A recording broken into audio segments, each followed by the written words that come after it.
Ah ouais, salut à tous. C'est votre humble serviteur Mayo Gino de Bundes TV. Alors, lelo ezali jour spécial. Tozo kende kolamba ngulunsusu. Ngulunsusu bat barotuna ngulunsusu elingi koloba nini. Ngulunsusu ezali ozwi solution ya c'est au mixé. Ozwi ngulu na soso. Olambi yango place moko. Alors yango to benga ngo ngulunsusu. Alors na babano babotama awa soki bayebi ngulunsusu te.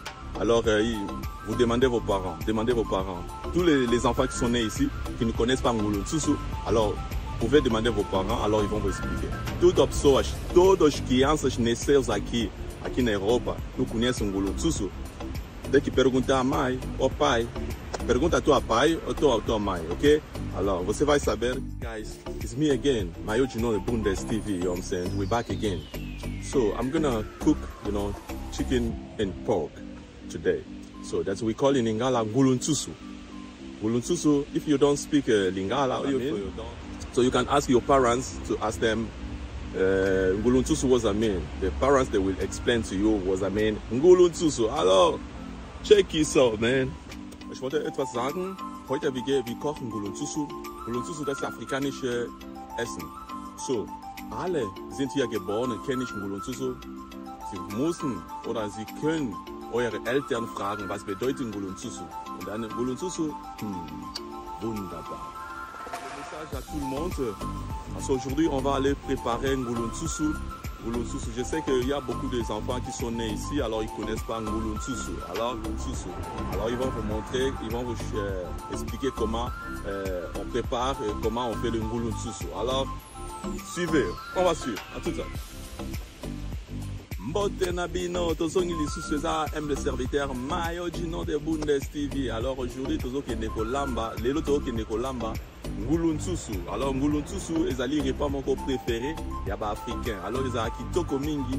Alors bino mo boke découvrir bolanda ngai alors boyeba nini ezali ngulunsusu. Na kobeta bino mwa lisapo onge. Alors série toye potosika tozalaki na place mo botanda revanda c'est que bon ezalaki na centre. Alors, tu as découvert que Ngulunsusu est à kitoko à partir de Kuna. Camarade moko ayeboye vraiment de konga nazaki nazo lamba.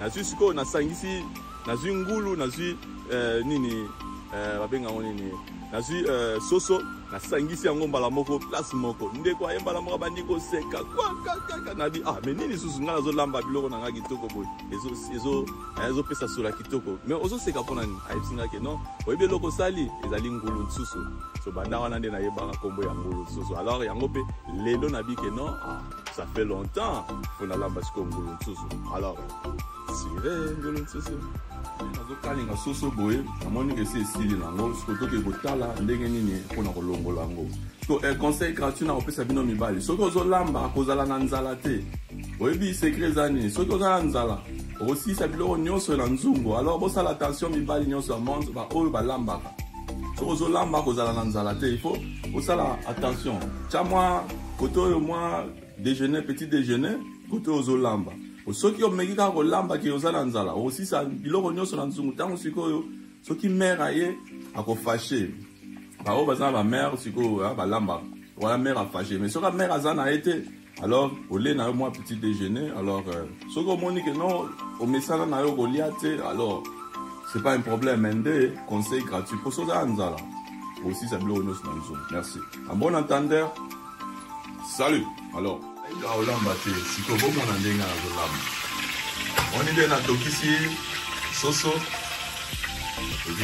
na ngai kabwane ezokalinga malamu bino boya koloba o depuis okenda nga se kodunda biso mpe tokodunda te c'est pas ça tala nde soso ezokalinga mafuta totie mafuta olive eza te mafuta oyo bosalela eza natives olive oil extra omoni tolamba na olive mibali bazolamba na olive to challenge mikolo oyo mibali nyonso ya monde baza basi bakenda na bango bakenda kodunda bino mpe bolamba na olive kuna totokisi botala soso ezobimisa mafuta nango yango moko na totie mafuta te me yabimisi mafuta nango moko to ezokambisa nganga moko kutu nasoyeba te sikoko to tozokalinga nano mwa soso na biso na olive mibali nyonso ya monde bokalinga soso challenge, bokalinga soso na l'huile, donc huile olive. Alors botala ndenge ekozala. Parce que basi balandi mingi balobi ke bango se bakenda bando kenda bango balinda kaka. Biso pe depuis bakenda biso se kolamba. C'est ça. Alors challenge na mibali nyonso okalinga soso na na huile olive. Nika ni na lo malamu tomate mbuma déjà c'est nikami. Ya komosa na te tangawisi kata ngo mike yango wana pona ke nzoto ezala bokolongono ya nzoto ezonga. Kotoyo tomate c'est vitamine bien. Alors ozi moi eloko nzete il faut saler nzete o omoni ya obaloli yango na mboye po ezala kitoko. Lelo ngola eloko o c'est deli. Faut remplacer ba o mususu on est la malamu. Alors attention notre voyage musique et donc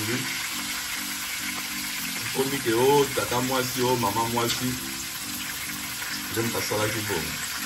Alors pour ça la attention pas que sauter à ma case il faut sauter au moins on a du lot pour boire pas le là oh et deli c'est oh ya rien. Alors, pourquoi ça a été des fils là? Il faut faire des fils. Ah, il est là, ça, on a la liste qui a ensuite des fils. Alors, pour qu'il y ait un temps, on a ça, les belettes. Alors, ils ont aidé la malade.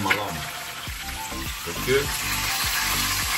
Attention, pour les pouvoirs. Et comme à Tego, comme on a vu ça, il y a des gens oh, il y a des gens oh, il y a des gens alors, pour ça, attention, le lamba. Et Pungwaka. Ce qui me fait Pumboki. D'abord, on a ma maman Bazika à Petro, parce que les Petro ont une paille. Et puis, il y a Voluta. Le mot d'Ango, on a un chango koto. Quand tu as dit que tu as un koto, on a zone sous koto. Non, on a zone la OSC Deli, on a un chango koto, on a côté à sauce. Koto, vous avez un tché oya. Oh, ils ont un la tché, un tché koto. Oh, et Deli, un tché koto. Après, les naroya kozwa oyo sauce wana na salaki tomate na nikaki na tiango wa ebeli après tozo ya nyonso to sangisi. Alors à suivre sur moni siko na longoli sauce na biso nyonso na tiango kuna. Alors faire attention on a nini na tomate ndenge ozo kalinga ngo bo ezikate. OK parce que moko tango ezikaka esalaka bien te comme bololo. Alors voilà c'est que ndenge pasi balambaka. Alors nyo soto yekola en autant toza bana mikenga azali na âge ya 12 ans entre 12 ans et 13 ans tant maman zo lakisa ngai. Alors omoni awa eza explosion ya soso et pungwe pou awa nyo c'est comme noir na tika oka bongo eza la souvenir siko awa lakisa bino eloko moko awa na lambaki na kalingaki ngulu siko ngulu oyo pona moni ke bapeti yango bapeti oyo bazolia na bango ngulu yango te naliaki moko peti ale moko mosusu balingi na kolia ngulu te nazwi yango sikoyo nasangisi yango awa sikoyo ekomi nini matière ekomi ngulu nsusu alors matière ekomi ngulu nsusu c'est kosangisi yango mibale parce que ntango bakoyeba te balekaka ozomona ekomi ngulu nsusu c'est que tosangisi yango ngulu na soso alors tokobenga yango nini ngulu nsusu alors yango wana so kote oyo tomate ezotoka nango tozozela kaka résultat ya suka bozela bokoyoka osisi kosala sauce na biso sauce ya nini ya eza so tomate ya mbuma na nini totie mwamba seke mbuba banika alors babenga yango mwamba alors ntango osisi boye alors ozwi yango osali nini otia yango na ngulu nsusu alors okoti wana alors omoni ndenge ezokota c'est bon. Voilà, il faut ça là tout. Ocha moi mai moke pona ke sauce ezala ya kokangama penza makasi te. Siko sauce tango zo tokisa ngo kocha sumai te, so koche mai. Au BBC. Nazo eba susu tana zana aja ya 10 ans maman banda wa bisa. Ma petite sœur na yabi soki bolandi biloko, boche mai ebele na lia sauce tokisi na mai ebele na kolia yango. Seke ye banda kolia soka lambi. Bat nyoso fo bakata na misa. Alors misa piqué na sauce et l'eau beaucoup tes athées. Est-ce qu'on a olamba sans maille? Azoé banazai na âge à 10 ans mais naïba on tire l'eau. Et autre commune déjà va papa.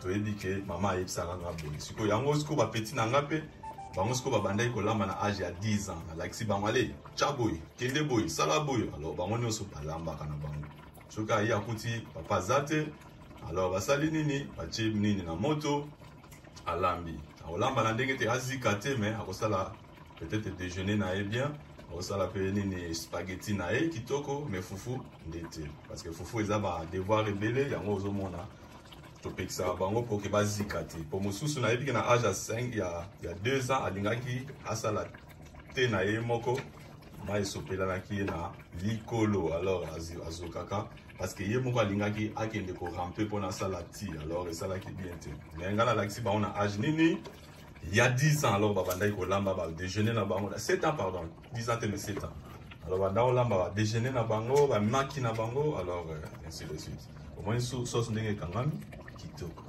sikoyo tokotia mwa ndambo mai mpo ke ezala ekota malamu malamu bomoni sikoyo sauce ekomi okangama ekangami na kati ya soso ngulu ntusu alors ekoti malamu malamu alors tomoni ke nini na biso esili sikoyo toke totia mwa tokotia so nini esili nango te tosisi déjà sauce kaka ekokota na kati ya misuni mpona ke epesa goût nango alors mafuta eza na kote mopanzi mosusu alors ekosangana wana nini soso ekobenda yango ekota na katikati bomoni nde tolambi siko bapeti soki baye mutu na mutu akoyeba ndenge aolia nini soki aolia fufu ale fufu tosali fufu totiki wana bakolia soki alie ne fufu te asali spaghetti na ye alors mwana na mwana yebela alors bomoni nde Mayo Gino de Bundes alambi ezalaki repas na biso ya ngulu nsusu alors outi kolanda yango wana siko toye kobeta sete kobosana te so ozo olingo lia kobondela pe merci à vos entendeurs salut yamal siko na sisi kolamba siko na ke kolia botala biloko na lambi kitoko awa botala mibali bayebi kolamba te nini eza kitoko te omoni sauce ndenge ebimi ebimi mpenza kitoko na bling bling na kati bomoni yes we can see you later